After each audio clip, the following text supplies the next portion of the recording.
ॐ त्र्यम्बकं यजामहे सुगन्धिं पुष्टिवर्धनम् उर्वारुकमिव बन्धनान् मृत्युर्मुक्षयमामृतात्। ओम पितृदेवाय नमः।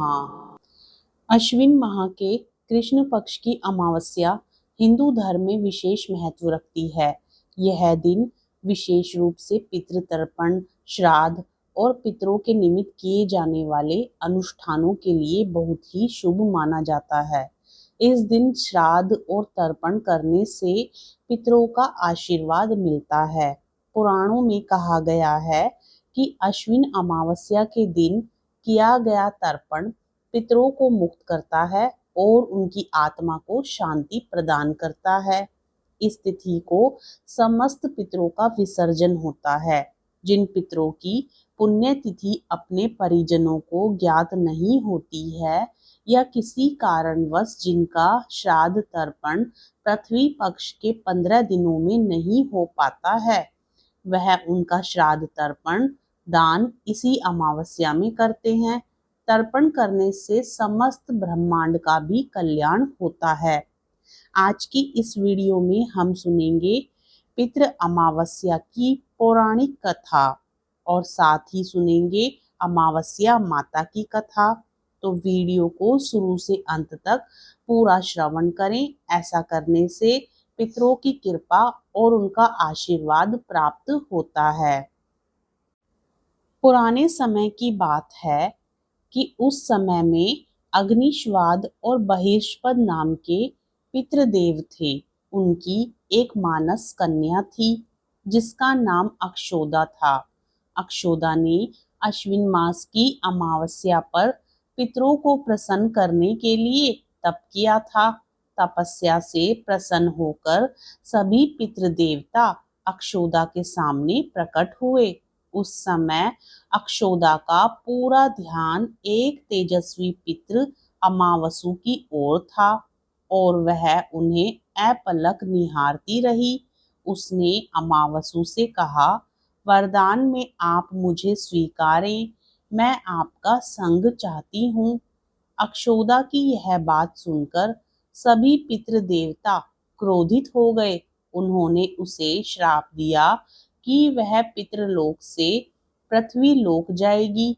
ये सुनकर अक्षोदा को अपनी गलती का एहसास हुआ और वह क्षमा याचना करने लगी। तब पितरों ने दया कर उससे कहा कि वह मत्स्य कन्या के रूप में जन्म लेगी। भगवान ब्रह्मा के वंशज महर्षि पराशर उस मत्स्य कन्या को पति रूप में मिलेंगे और उसके गर्भ से भगवान वेदव्यास जन्म लेंगे। इसके बाद फिर श्राप मुक्त होकर वह फिर से पितृलोक में वापस आ जाएगी।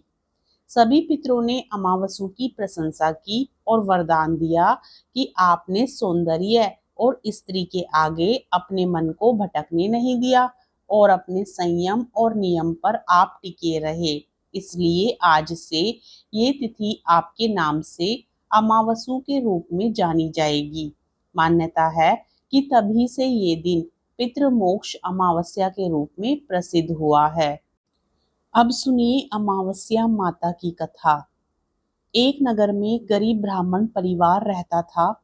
उनके घर एक बेटी थी जो बहुत ही सुंदर थी, लेकिन उसका विवाह नहीं हो पा रहा था। एक दिन एक साधु उसके घर आए और उस लड़की की सेवा से प्रसन्न हुए और उसका हाथ देखा तो उन्होंने बताया कि उसके हाथ में विवाह रेखा नहीं है। साधु ने बताया कि एक गांव में सोना धोबिन है। यदि यह कन्या उसकी सेवा करे और वह इसके विवाह के समय अपनी मांग का सिंदूर इस बेटी को लगा दे तो इसका वैधव्य योग दूर हो जाएगा। तब ब्राह्मण पिता ने बेटी को उस धोबिन की सेवा करने को कहा।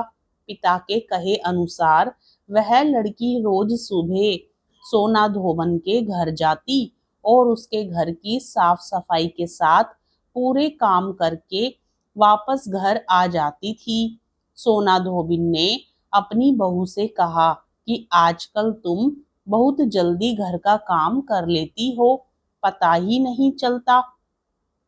तब उसने कहा कि वह कोई काम नहीं करती, पता नहीं कौन ये सारे काम करता है। अगले दिन से सास और बहू निगरानी करने लगे।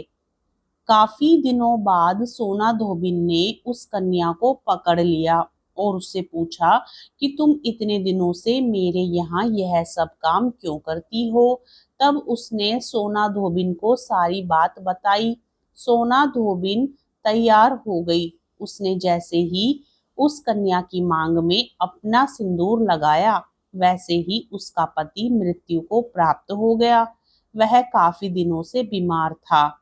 ब्राह्मण परिवार के घर से लौटते समय सोना धोबिन ने रास्ते में पीपल के पेड़ को 108 ईंट के टुकड़ों की भवरी दी और 108 बार परिक्रमा की।